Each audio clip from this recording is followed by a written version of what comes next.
Ghosts of Harrenhal. My name's Simon. And I'm Mackelly. Thank you for joining us for episode 175 of our chapter-by-chapter book review of A Song of Ice and Fire by George Martin. Today we'll be discussing chapter 31 of A Storm of Swords, that's Jaime 4. And as always, we're going to chat about the chapter and try not to spoil any future plot points for you, and hopefully we're going to provide you some entertainment along the way. We'll summarise what happened, discuss our thoughts on it, provide some useful background, compare it to the television show, indulge in a little pedantry, and cover some relevant news and listener correspondence.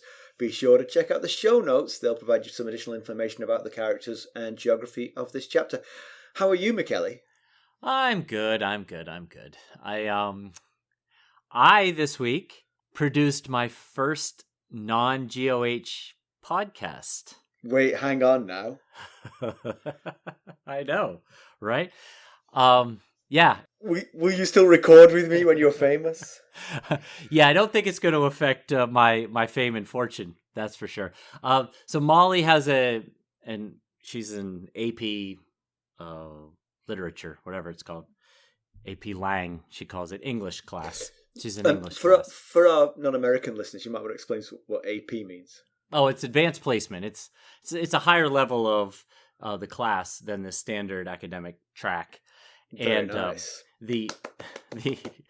Her final project was to create a website she had to have a thesis paper in it, like an essay, and she had to have all these other multimedia things. And one of the things that she added was a podcast episode. So, what were we just talking about a few minutes ago? We need someone with those kinds of skills working for us. That's true. You've got a daughter. We have free labor at our disposal. Yeah, I'm not sure I've got the sales skills to pull that spin off, but yeah. So she did a podcast episode. Her thesis had to do with animal experimentation, and she did a podcast episode with a good friend of mine who happens to be a toxicologist for the National Institutes of Health here in the U.S. And so, she talked to him about animal experimentation and the ethical dilemmas therein. And it was, the thing is that the episode went on like 16, 17 minutes. And she announced afterward to me that it couldn't be longer than 5 minutes. I was like, how am I supposed to? Good look, editor. Fix that. So I said, you know what, you need Simon, because he's the expert at taking out tons of unnecessary asides from me. From both of us, Mackelly. I have to say, so I think we've mentioned before that we have in our script here a section called Witty Banter. We do. And now I understand what's written there. Because it just says podcast ! And I kind of dreamed that there was some kind of musical being written about us or something. Yes, that's what it is. No, unfortunately. On the subject of fortune, I had the misfortune of hearing us singing the other day. Oh, yes. Yes. You must have listened to an older episode? Yeah, the Discord server, people were talking about their favourite bits, and Kebby Lebby mentioned us saying, "We're sorry, Beethoven," and I had no recollection of us saying that. So I went back and listened to the episode that she was talking about, and it was when you sang Ode to Joy. Ode to Joy. And I said, "We're sorry, Beethoven." Oh, I forgot about that. I clearly blocked it out. You don't go back and listen to it. We're awful. I mean, you were actually okay. I was horrible. Horrible. Oh, goodness. Yeah, that new channel on the Discord server has been fun. It was requested. Yeah. Kebby Levy actually requested it to bring up funny quotes and funny moments from episodes, and people have been having a lot of fun with that. Yeah, she also drew our attention to one that both of us had forgotten, which was Shay becoming a scallion. Oh, yes. Oh, yes. My response to that was, nothing like embarrassing yourself in front of all the world to listen. God, that was, yeah, I'd forgotten that. Oh, that was a good one. Oh, so my news, I have absolutely nothing. But I played soccer at the weekend, and I've graduated from an. Should I lie or should I tell the truth? Okay, I'll tell the truth. I've graduated from an over 40s team to an over 50s team. How could you have done that? I know. They let me in 20 years early. It's weird. And it's pre-season, and so we were arranging a friendly. My over 50s team was arranging a friendly, and we arranged it with my over 40s team. Oh, so I was playing against all my old friends who right. I used to play with. And giving up 10 years per person to them, we got trounced fairly, brutally. It was like 7-2 or something. But I scored an absolute worldie. Yes, sir. I put one in the top corner, and the goalkeeper, who's a very good goalkeeper, he IM'd me today because he works with us, and he said, "Simon, that's one of the best goals I've ever conceded." Wow. Congratulations. And he's conceded a lot. I mean, I've been on his team. He's got statistical numbers. Well, good job, you. Yeah. And the other thing that was funny about it was I got the ball and I was in a really good position to cross and I slightly miscontrolled it. And then I had to sort of move and I didn't get it right again. And the whole time I was dribbling with this ball, I was cursing my bad play. I was like, idiot, wasted the chance, stupid. And then I fired it into the top corner. Fired a rocket. You took those frustrations out on the ball. Exactly. Nice. Well, speaking of getting older, I did something else new this week. I thought you meant it's time to start the podcast. It probably is, yes, that too. You know what I did? Stacy and I both, actually. And it was her fault because she started it. Can I check that with Stacy, please? Let me go get her. She bought a pack, like a 4-pack of readers. Reader glasses. Oh, glasses. Yes. Okay. Yes. And I was like, oh, look at you with your old person eyes. I don't need, and I put them on and it was like, oh. the screen on my tab like doubled in size. It was like those new Samsung Folds, I was like, what? What are these? Well, actually, now you've reminded me of something that happened in our house. We have 2 dogs, as you know. We have a Penny and we have Twiggy. Mm-hmm. And Twiggy's a bit high-strung and she's on some medication. And we give her this medication morning and night. And I don't really know what it is. It's called phenobarbital. I don't know what it is. I don't know what it does to her. I just give it to the dog. The other morning, what I do is I wrap it in a little bit of cheese and I drop it in her food bowl in the morning and I feed both the dogs. I walked through the kitchen and the 2 food bowls were in the wrong position. Uh-oh. Oh, Penny's was where Twiggy's goes and Twiggy's was where Penny's goes. And so I was like, uh-oh. Yeah. When did I mix it up? Because if I mixed it up during the making of the breakfast, then it'll be fine. Right. But if I mixed it up after I made the breakfast and then put them on the floor, then I've just given phenobarbital to the dog who doesn't need it. Right.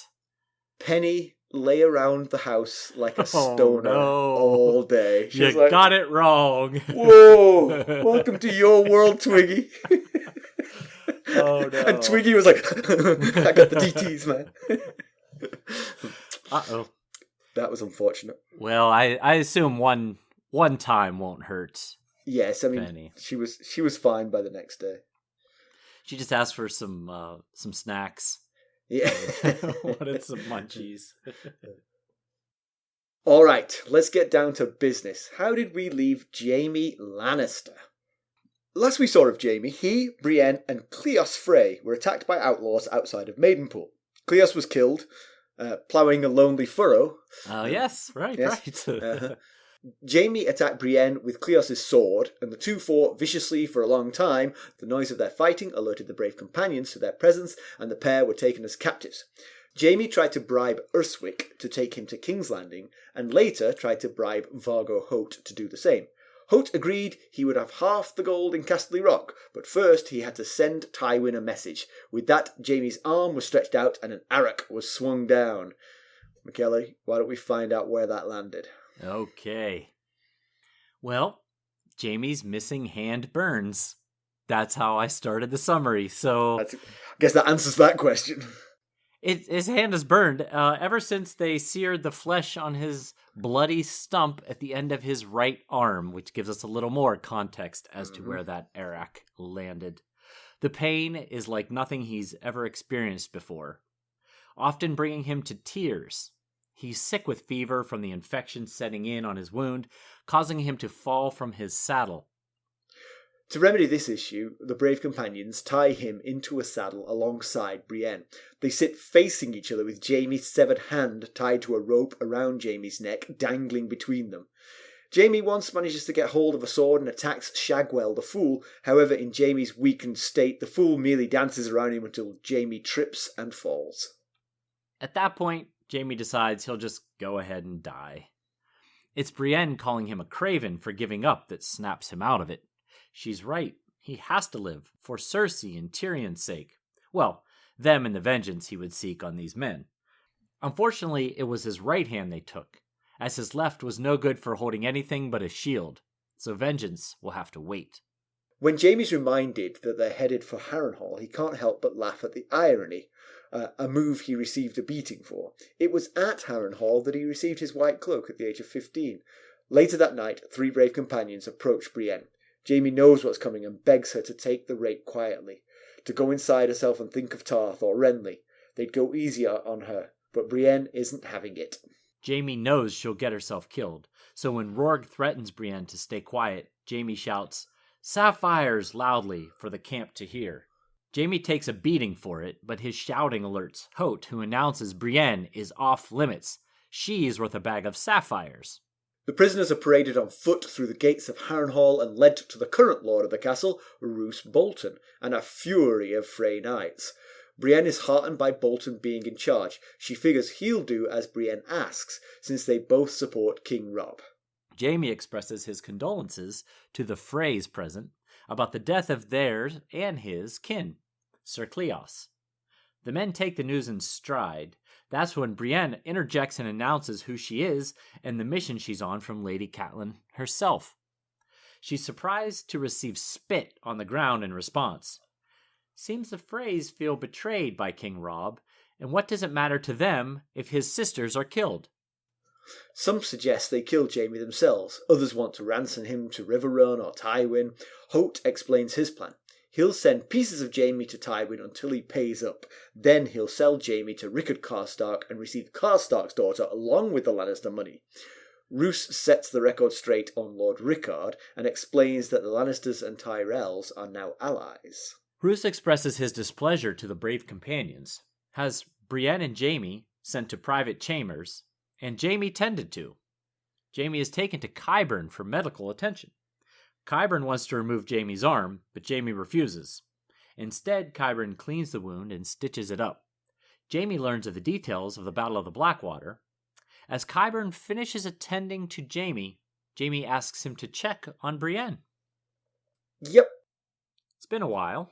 You said 10 chapters since 10 chapters. Jaime, right? Yeah, 21. Chapter 21 was Jaime 3. So now I mentioned at the end of last week's episode that Jaime got to keep his hand, just not how he would have wanted to keep it. It's like a soap on a rope around his neck. Yeah. Yes, kind of. Yeah, exactly. Yeah. I mean, what terrible torment to have your hand hung around your neck like that. You know, like the thing you miss so dearly, but it's rotting and decaying and smelling and you just want to throw it away. But then, shall I say, on the other hand, it is also your right hand, a major part of your whole life. So that would be... If Qyburn was any kind of maester, he'd sew that thing back on. Right. I still have the hand. I couldn't find a bag of frozen peas, but... Yeah, it's... Do you have some medical stats on phantom limb syndrome? I just looked up what it was, so I don't know how well we conveyed it in the summary because we had other stuff to talk about in the summary, but he keeps feeling his hand, his actual hand is hurt. We were distracted by the fact that it was the news of the fact he'd lost his hand. Yes. But yes, he was suffering from pain in the hand that was no longer there. Right. So I looked up phantom limb syndrome, and according to the National Institutes of Health here in the US, it's a condition where patients experience sensations, whether painful or otherwise, in a limb that does not exist. And it's been reported to occur in 80 to 100% of amputees. I remember quite a long time ago seeing a therapy for that, where the patient was sitting with a mirror such that they could put their existing hand or foot, whatever it was, by the mirror. And that would then give them the illusion of their other hand. Oh. And seeing their other hand gave them relief from it. Oh, wow. Like they wriggled the fingers of their left hand and they could see the fingers wriggling on their right hand, and it gave them relief from the pain they were suffering. Huh. Wow. That's a fascinating approach. It stuck with me. I remember seeing the guy doing it, and he just, as soon as he put his hand in the box, he started to feel the relief. He said it had been itchy and like burning, and now it wasn't because Oh, that would be so tough. Yeah.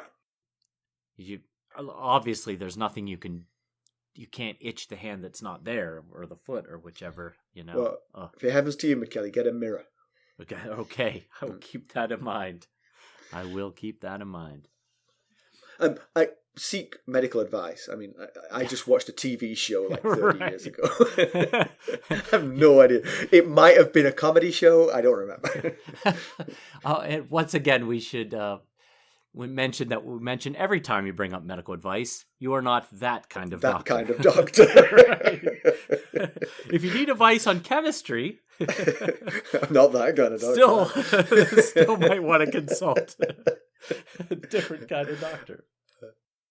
So Jaime's very sick, and obviously he's extremely depressed, and he just wants to lay down and die. I mean, when you get the kind of level of infection he's gotten from this wound, you are going to be pretty delirious. But it's not. I don't think even the delirium is cutting through the awfulness of the situation to him.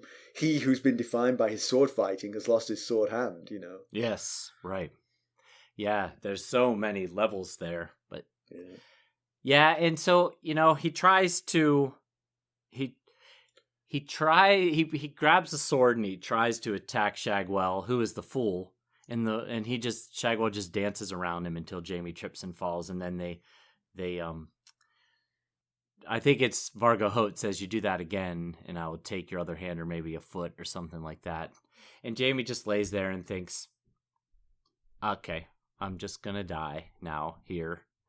And even just the act of taking the sword was a bit of a suicide mission. He thinks to himself, I don't care if they kill me, I just want to die with a sword in my hand. Yeah, and I mean he's not completely lost as a fighter. I mean, he could learn to fight with his other hand, but with the infection that he's suffering, I mean, like, he can't even stand up trying to fight an unarmed fool. Right. Which is, that's not a good sign. I have to admit, Shagwell needs to be careful if he recovers from this infection, because... Yes, he does. He might be part of Jaime's prayers going forward. Right. Yeah, Jaime might not be able to win a tournament melee with his left hand, but he might be able to just, just catch up to Shagwell once he's recovered. Mm-hmm. We'll be right back. Hello, friends. Are you ready to make some unforgettable memories? Well, if so, consider the Marriott Bonvoy program. Discover the perfect destination for your summer getaway and unlock exclusive deals on luxurious accommodations. With our affiliate partnership, you'll enjoy unbeatable savings and a seamless booking experience. Don't let summer slip away. Visit Marriott Bonvoy today and make this vacation season one for the books. Use our Ghosts of Harrenhal affiliate page to check it all out and buy Bonvoy points or give some as a gift. The link to our page is in the show notes.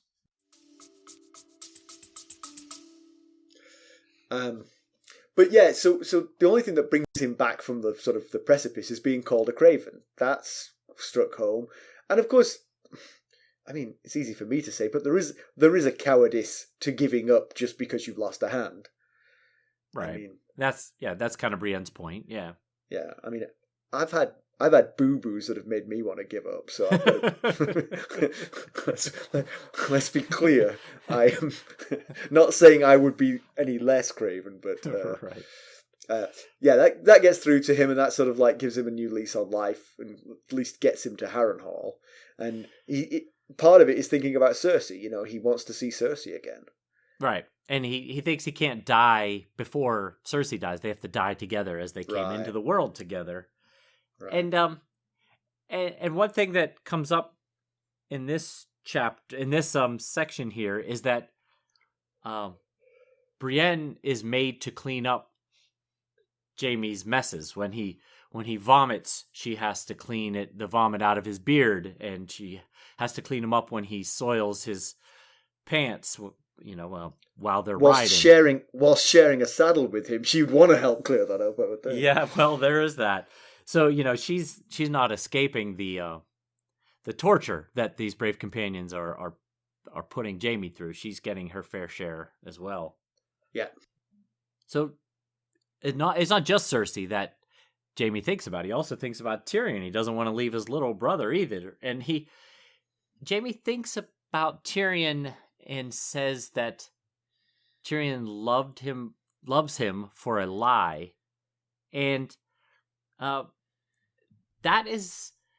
So what we've learned so far about the whole situation with Tysha, we had originally learned that, you know, Jaime and Tyrion found this crofter's daughter, and she was being accosted by some men, and Jaime ran the men off, and Tyrion took care of Tysha, and then they ended up falling in love and getting married. Well, when Tywin found out, Jaime says that Tywin forced Jaime to admit to Tyrion that he was lying about Tysha, and that she was not a crofter's daughter, that she was a prostitute, and that he paid her to make Tyrion a man. We learned that when Bronn and Tyrion were coming through the Mountains of the Moon. Yep. So, you know, as best as we know right now, that's the lie that he is referring to, that Tyrion loves him for. Because you're saying that Tyrion loves him for paying a prostitute to pretend to not be a prostitute and fall in love with Tyrion. As we understand it, yes. But you're hinting at the fact that this might be a double lie. It could be. That she was in fact what she said she was. That Tywin made him tell a lie to say that she was in fact a prostitute. And that Tyrion, that's the lie that Tyrion loves him for, the whole thing is a lie. Yeah, I mean, we don't know anything other than that Jaime was forced by Tywin to tell Tyrion that it was a lie, and that Tysha was like not a crofter's daughter, but in fact a prostitute. Because, okay, so following the logic of that, if it is a complete lie, she really was a crofter's daughter, then Jaime really didn't do anything other than chase the attackers off. He didn't do anything to help Tyrion at all. Right. In fact, he has lied to Tyrion and broken Tyrion's heart with that lie. Well, sure. Of course, Tyrion, if that were to be the case, if Jaime, if what the scenario you just painted is the actual scenario, Tyrion doesn't know that. So Right. Which is why he might be saying he loves me, but he loves me for a reason that he does not understand. Right. Yes, that is possible. Yes. Interesting. Mm-hmm. But actually, the one thing about that is that story doesn't ring as true to me as the current story, because a crofter's daughter just happens to get attacked in front of the Lannister boys, and Jaime just happens to run off and chase the men away, leaving Tyrion with the stranded girl. And she happens to fall in love with Tyrion, and they... I mean, the story we have that she was a paid prostitute is correct, clearly. Yeah, that's the story we have. That's the story we have to go on anyway. So, yes, very well. It could be as true as Tyrion knows it. Yeah. Interesting. We shall keep an eye on that one. We shall. Mm-hmm. Yeah, and then... so when Jaime's trying to save Brienne from the rape, he talks about... he advises her to send her mind away and just let it happen to her body while her mind is somewhere else. And he actually compares it to his own experience of watching Ned Stark's father and brother die in King's Landing, because that was, and I mean, you've got to remember, he was a very young guy at the time. Right. Teenager. A teenager, and he's watching this.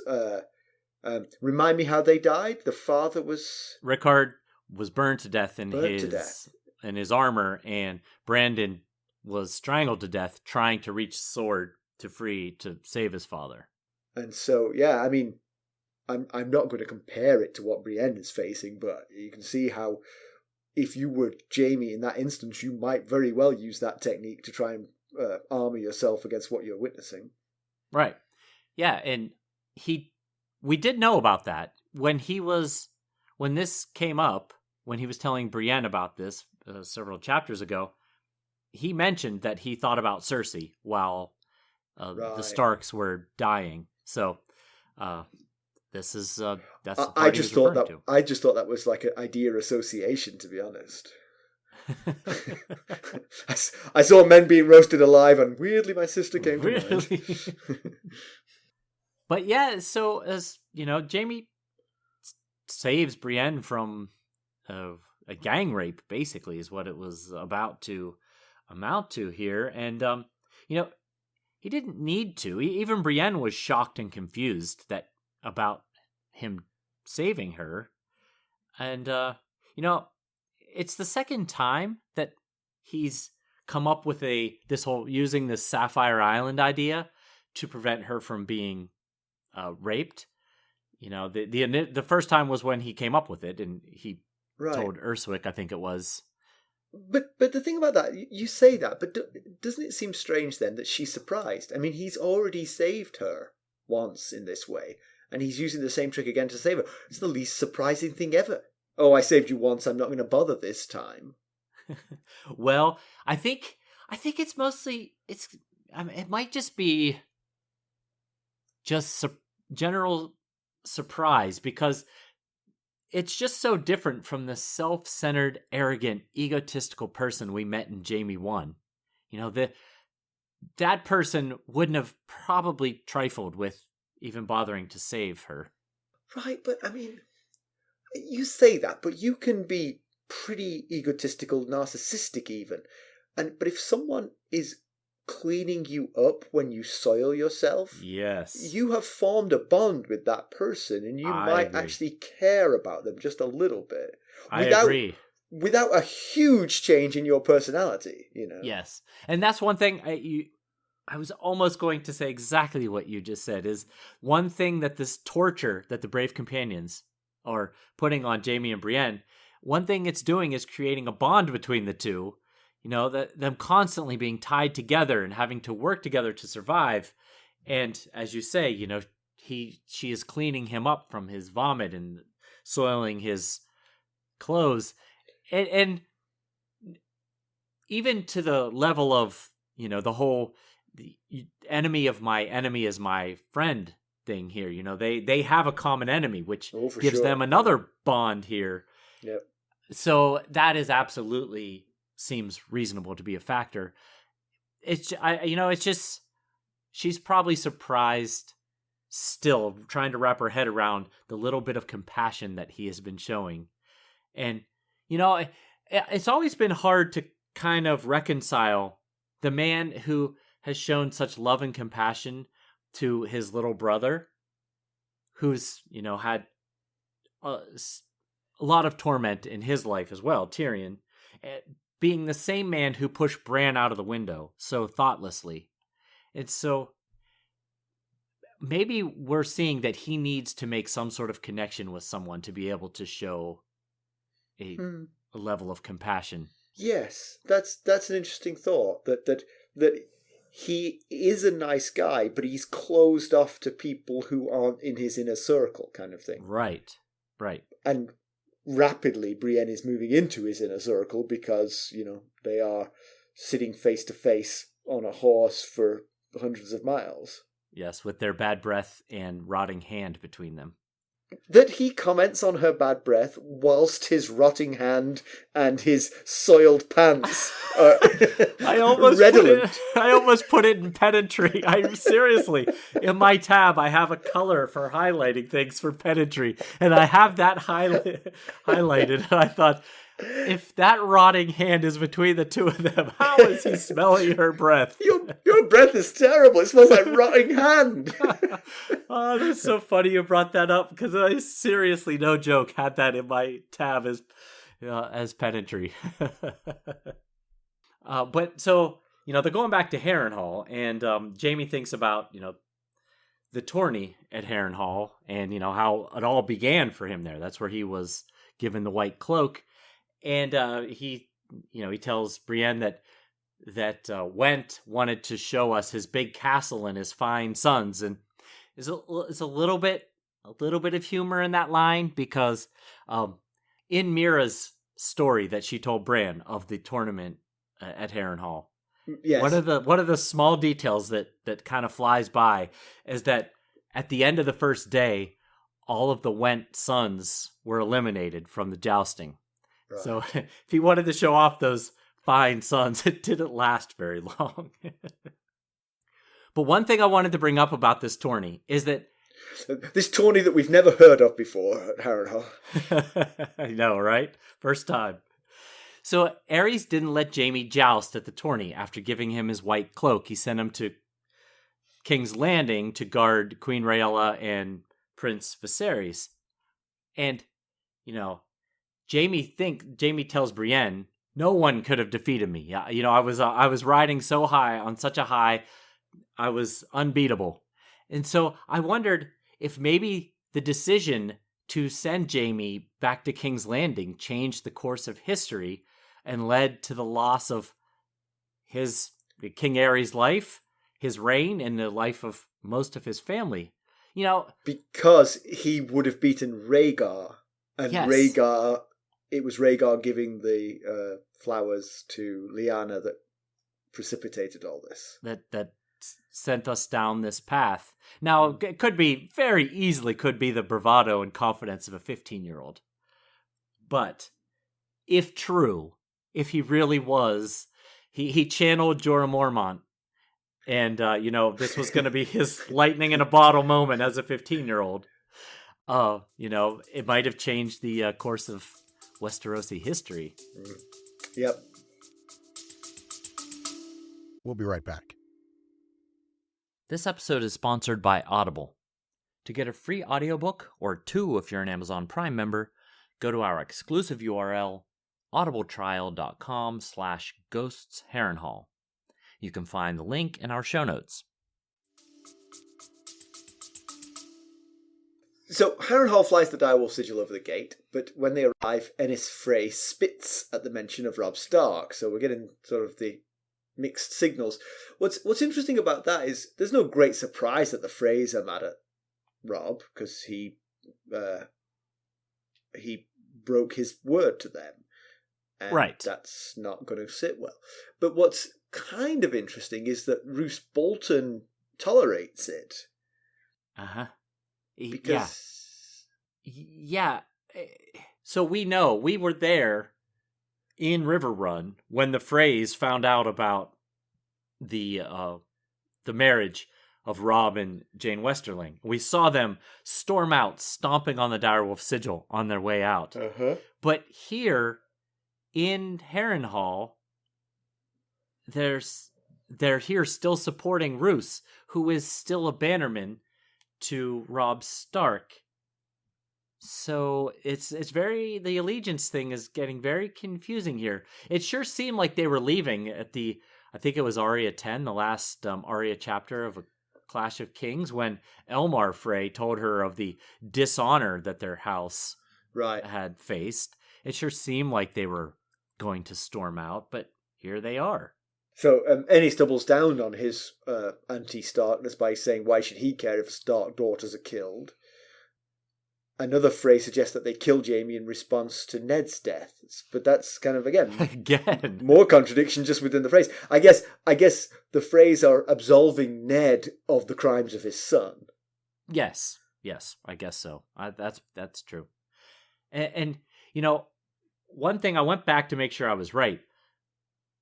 Roose was sent 3 ravens by Edmure Tully with the very specific instructions to return Jaime if found, return to sender.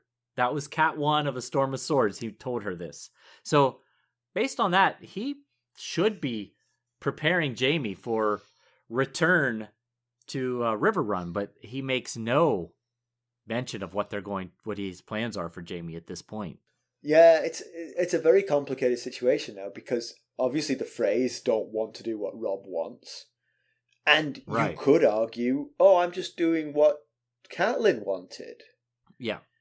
Or you could line your own pockets by ransoming Jaime to Tywin.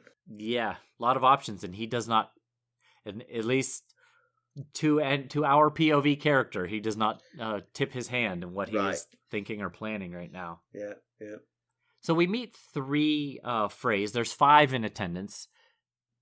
Jaime mentions 3 of them by name: Aenys, Danwell, and Hostine Frey. Aenys is the oldest. He's the third-born Frey child.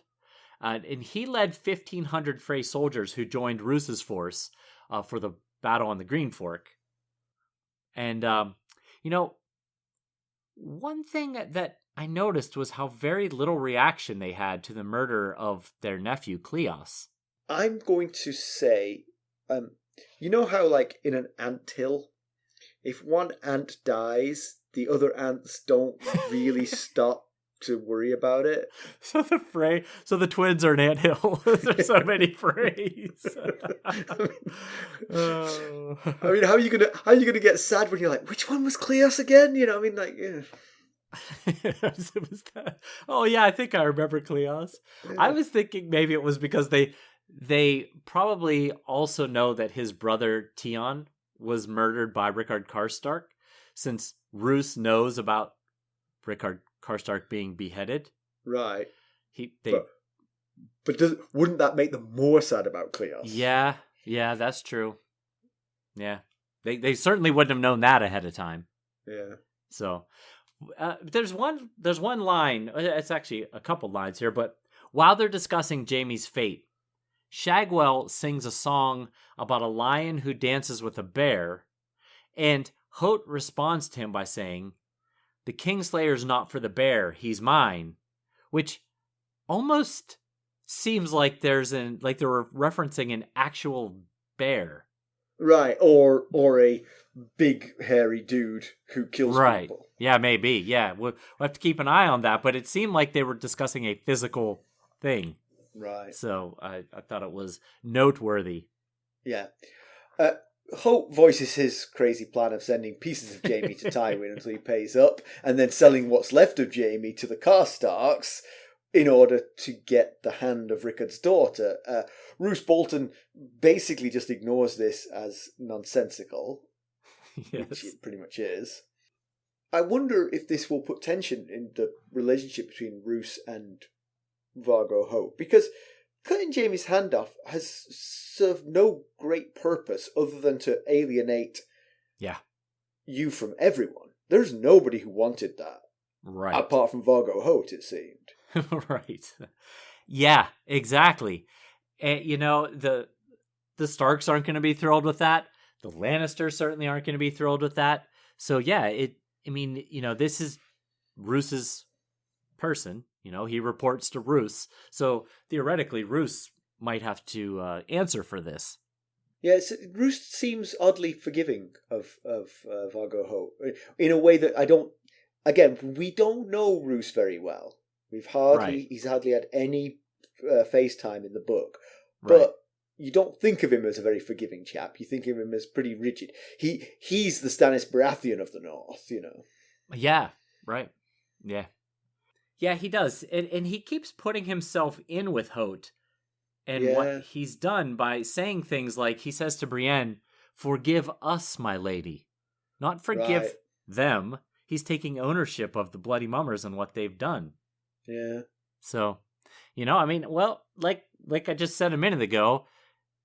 Vargo Hoat reports to Roose. So, if Roose is taking credit for, or the blame, I guess, for what his people have done, then I guess that's some level honorable thing to do. So when Jaime hears about the Lannister-Tyrell alliance, he thinks to himself, I tried to warn Urswick and Hoat, what, I think we possibly mentioned this earlier, he tried to convince Urswick to take him to King's Landing to get rewarded with gold and a knighthood and cut out Hoat. Urswick refused, saying Tywin's arms aren't long enough to reach into Harrenhal. And then he tried to sway Vargo Hoat with gold, but Hoat said he'd have half the gold in Casterly Rock. But first, he had to send Tywin a message. And it's not quite obvious what the connection is between I tried to warn Urswick and Hoat and hearing about the Lannister-Tyrell alliance. But I think it's likely the fact that the Tyrells alliance strengthens the Lannister position in the realm and only increases... And lengthens that reach. Yes. Yeah, the two richest houses in Westeros. And, the Tyrells have a huge force, which is mostly undamaged by wars. Remember, many in the Battle of the Blackwater came to the Tyrell side quickly, especially when they saw Renly's ghost. Right. So Hoat is convinced he's going to sell what's left of Jaime to the Karstarks for the Karstark daughter. But he too heard that Rickard Karstark was dead, so he must... Well, I don't know, he seems like a loose cannon, but it seems to me you'd be like, is that promise going to stand up when the head of the family no longer can? And I'd have to think that Rickard Karstark, even with his head intact, even if he is so mad at Jaime Lannister that he wants to do unspeakable things to him, is never going to turn his maiden daughter over to Vargo Hoat and the Bloody Mummers. Yes, the lisping Esossi. Yes, I just have to, we mostly only got to really meet Rickard when he was in extreme depression and extreme anger over the loss of his son. So we didn't really get to know him very well, but I gotta think he doesn't want Jaime back that bad. Right. True. Or he might take Jaime back, give Vargo Hoat something in return, which is not his maiden daughter. Not his daughter. Yes, I agree. Yes. Yeah. I believe if Vargo Hoat is getting to anywhere near Karstark's daughter, Karstark will actually come back from the dead. Yes, possibly. Yes. But it's an odd time. Did you think it an odd time for Jaime to kind of mock Roose Bolton about his Tywin defeating him? Well, I mean, it's the first time you got a chance to talk to him, so you've had this line waiting for like a year now. But yeah, I mean, it does seem that since Roose Bolton is now the lord of the castle that Tywin recently owned, but now no longer does, to mock him for failing to beat Tywin seems, yes, ill-timed. While you are a captive. One-handed captive. Yes, it just seemed like a really weird time to do that. What he's referring to, in case you might not remember, is so Jaime tells Roose, last time my father saw you, you were, he ran your army off. When did you stop running? And he's referring to the battle on the Green Fork when Roose brought Robb's infantry to keep Tywin distracted while Robb's mounted force made for River Run. And we kept saying, why did he engage in a fight in the first place? That wasn't part of the plan. Right. I mean, the thing is, the battle did go Tywin's way, but it was supposed to. And Roose was supposed to run. I mean, it's like, it went exactly to the Stark's blueprint. So mocking them for their success seems a bit weird. Yeah, that's true. That's true. So Roose sends Jaime to Qyburn. Qyburn is a maester, but he doesn't wear a chain. And he says that the Citadel took my chain. Yeah, that was kind of just slid in there, wasn't it? I mean, it kind of glossed over that admission. I guess I will say this. we will find out about what he did to earn that punishment. In the TV show, I'll get to this, but he expands on that sentence by saying they didn't like some of the things that I was doing. Oh, okay. Yeah. Okay. And another thing Qyburn says here is that he's used to tending to missing limbs with when you ride with the Bloody Mummers, you get pretty experienced at tending to missing limbs. And of course, Vargo Hoat, one of his nicknames is the Crippler for his proclivity for cutting off hands and feet. And the Bloody Mummers are also known as the footmen or the toes of the goat because their sigil is a goat for that same reputation of limb removal. So obviously the stump is terribly infected, and Qyburn says that the way to save Jaime's life for sure is to cut the rest of his arm off, but Jaime's having none of it. But he refuses milk of the puppy. He decides to guts it out because now instead of a new cut, what Qyburn plans to do is to pick off the infected meat and then put sort of boiling wine on the cleaned stump. Yeah. Ah, man. Ugh. Death sounds preferable at this point. Yep, that's why Jaime was unsuccessful at guarding his... He planned to stay awake and guard his arm to make sure Qyburn didn't take any more of it. He was unsuccessful. He passed out from the pain. Yeah. But then when he wakes in the aftermath, the Qyburn is kind of putting on the finishing touches of sewing up Jaime's arm. Jaime asks Qyburn about the battle for the Battle of the Blackwater, and Qyburn says, about the whole wildfire plot that we've explored very thoroughly, and this is the first Jaime is hearing of it. And Jaime, thinks to himself that he's dreamed the dream of King's Landing burning from wildfire before, and he thinks it's a little bit humorous, but he doesn't have anyone to share the humor of it with. And of course, he's likely referring to the events during the sack of King's Landing regarding Rossart and Aerys' warm welcome they were planning for the Lannister army. Right. And I guess what he finds humorous is that he killed Rossart, so the warm welcome never happened, yet here his brother gave a warm welcome to Stannis' force, and it saved his family and their grasp on the Iron Throne is kind of the ironic humor there. Yeah, I can see that. So explain the final line of the chapter to me. Qyburn describes Lord Bolton as being fond of leeches, and Jaime says he would be. Yeah, it's... Okay, here's why I wrote that down. Because Martin tends to use the last sentences of a chapter to punctuate something. Like if you think back to the last chapter, the Jon chapter, the last sentence is Ygritte saying, "We couldn't find the Horn of Winter to tear this wall down." Yes. And the chapter before that, the Arya chapter, the very last sentence is she sees the face of the prisoner getting ready to be put in the crow cage and thinks, "My prayers answered." So this just seems so innocuous that I wondered, why would he end the chapter like that? It just is out of character to end the chapter as such. Let's speculate then. I will say I took this to the sustainers, the Buy Me a Coffee sustainers, to get some ideas. Okay, good. He has both the phrase and the Brave Companions. Yep. Working for him. Are they the leeches that he's fond of? Oh. They are, staying there at his discretion, leeching off him.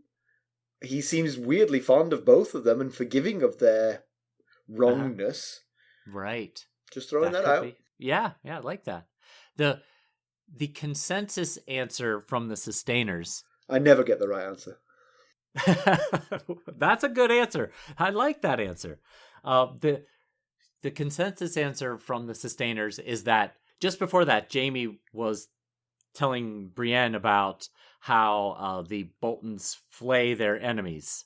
Uh-huh. And they were thinking that he is thinking kind of like blood for blood, leeches suck blood, Boltons flay their enemies. Okay. That was kind of the thought there. I wondered if maybe it was in reference to Bolton's character. Is he the leech? Will he glom on to whatever? Yeah. And but so far he has not shown anything but pretty steady loyalty to Robb. Right, but now I'm worried because of the presence of the phrase and because of his tolerance of the bloody mummers. I am worried about Roose Bolton's, and also now because he has in his possession the most valuable object in the realm, Jaime Lannister. Right. And that could turn your head. Yeah, it's legitimate concern. And actually, let's throw in one last thing. His evil offspring. His evil offspring is ransacking the north. Yes, and we have discussed what Roose may or may not know and what Roose may or may not have had any kind of effect on up there with Ramsay Snow. Well, anyway, we'll keep an eye on the leeches. What about some background? Well, like last week, not a chapter ripe with background opportunities. So we're going to continue our history lesson on Harrenhal. Last we talked about the historical beginnings of this mighty castle we call home. We discussed how Aegon the Conqueror had granted Sir Quentyn Cohaires, his master at arms on Dragonstone, as Lord of Harrenhal. And how after Quentyn died, his grandson Gargan assumed lordship over the castle. But he was a womanizer and overextended his right of first night with newly married women within his jurisdiction to the point where a father of one of such women secretly led an outlaw named Harren the Red into the castle, and the outlaw killed Gargan after cutting off his manhood.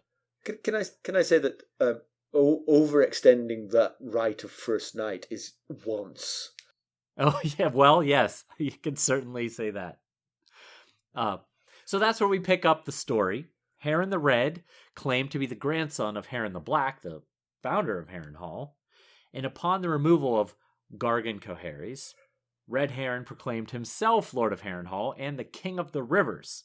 Now, King Aenys Targaryen, who had recently been crowned after the death of his father Aegon the Conqueror, happened to be in Riverrun at the time of Harren's proclamation, and he commanded Lord Tully to march on the castle and subdue this uprising. However, when Red Harren got wind of the army advancing on Harrenhal, he had all the loyal castle servants killed, and he and his men fled into the woods.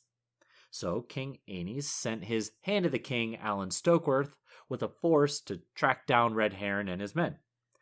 They found the outlaws in a village on the west side of the God's Eye, and Alan Stokeworth was killed by Red Harren in the fighting. However, Stokeworth's squire, Benar Brune, killed Red Harren, earning him a knighthood, and lordship of the castle was then granted to Lucas Haraway. Thank you. So, comparison with the television show, there is not much of the journey, thankfully. They are, after the hand removal scene, they're brought to Harrenhal directly and sort of forced to their knees.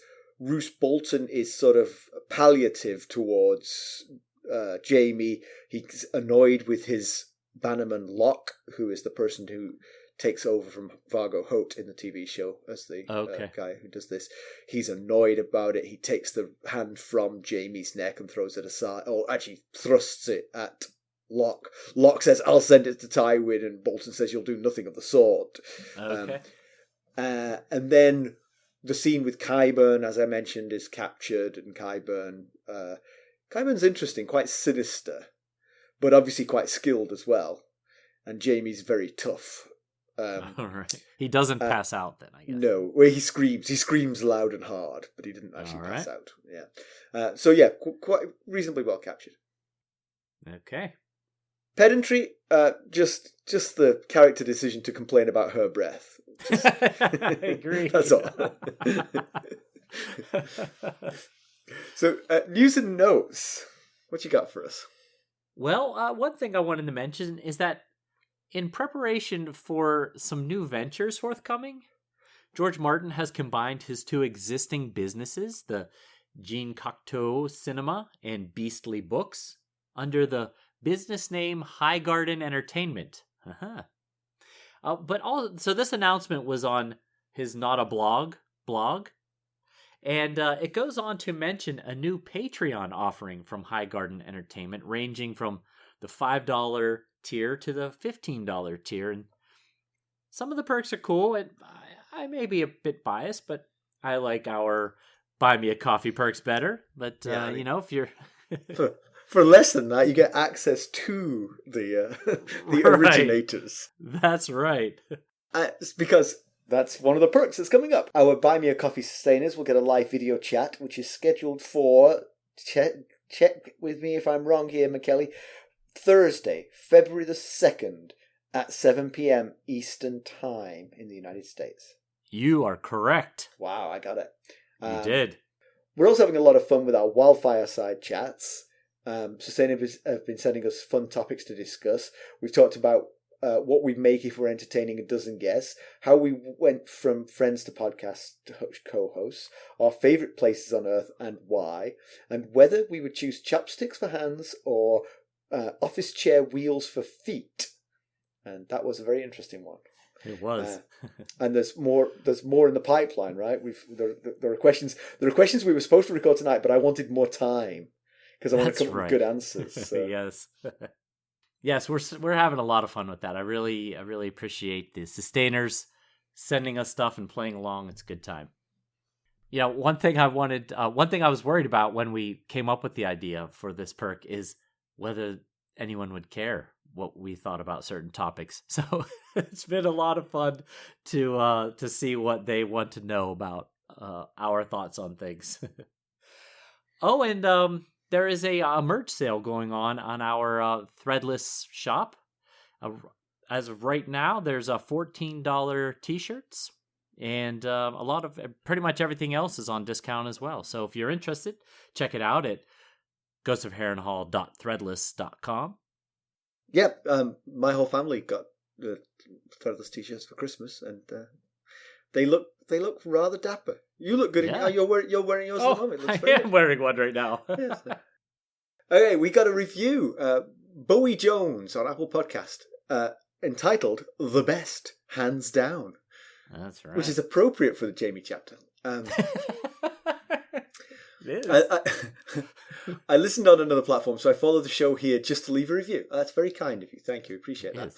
That's how highly I think of it. I stay caught up on the show weekly because I can't wait for the next episode to drop. The guys are great, entertaining, intelligent, and not to mention fun to listen to. The effort they put in to make the show entertaining and informative is refreshing. Well, thank you.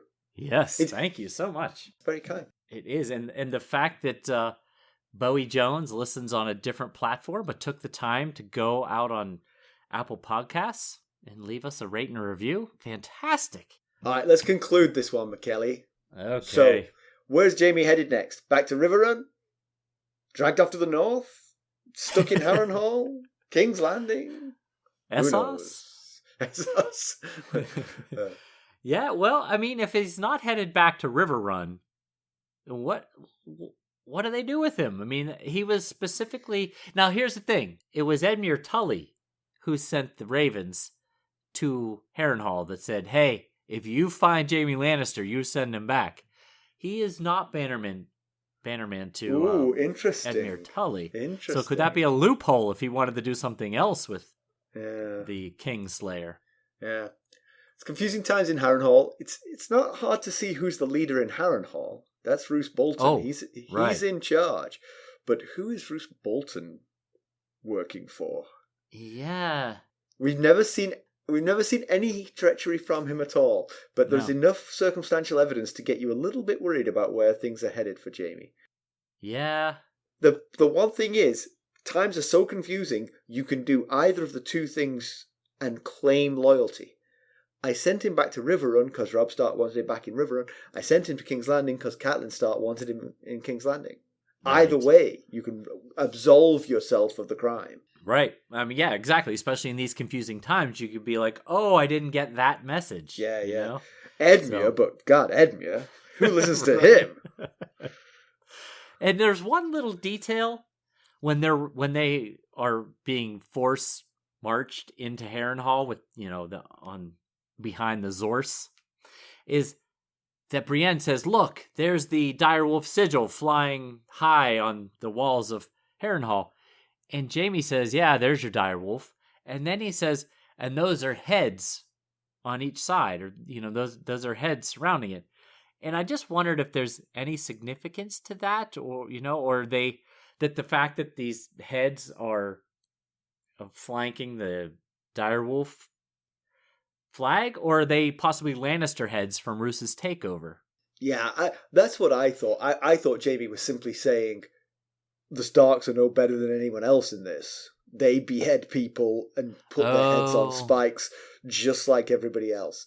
Don't feel any loyalty to these people, especially. That's how I took that. But maybe it meant something specific about the Starks. Yeah. I don't know. No, what you say makes sense. It does. Yeah, it makes sense. I just want to say, are we possibly seeing the tides of a new Jaime emerging here? I mean, he tries to die, but Brienne pulls him out of it with the whole, Craven thing, live, get revenge. And we've seen him now protect Brienne twice. And the second time here, he drew a beating himself, where he eventually passed out from the pain of being kicked in his right arm stump. Oh, yeah. And at the end of the chapter, he asks Qyburn to check on Brienne. And so it was, there was sort of a death there in the field, looking at the stars, and then possibly rebirth of at least a slightly less awful version of Jaime. It's too early to tell, but there are some sparks there. That's what I was going to say. It's too early to tell, because as we made the point in this episode, and honestly, this wasn't in the notes, and I thought of it as we talked. Your explanation, I think I can credit you with this, that he is loving and loyal and kind to the people who are close to him, doesn't mean he's changed at all. He's just Brienne has become someone to whom he's now loving and loyal, just by their shared experience. And I think that might be all we've seen here. We haven't necessarily seen a sea change in Jaime Lannister yet. Just a change in his connection and relationship with Brienne. Exactly. That's what I think could be true, but as we go forward, perhaps we'll see that you're right and I'm wrong. Yeah, it's just we're seeing some things. I mean, we're seeing him see others' perspectives that maybe he was too arrogant and self-centered to consider before. Like when the brave companions laugh at him for crying over his pain, he realizes, that being laughed at and mocked is something that Tyrion has dealt with his whole life. And, he's probably never been humiliated before. He was born elite, handsome, athletic.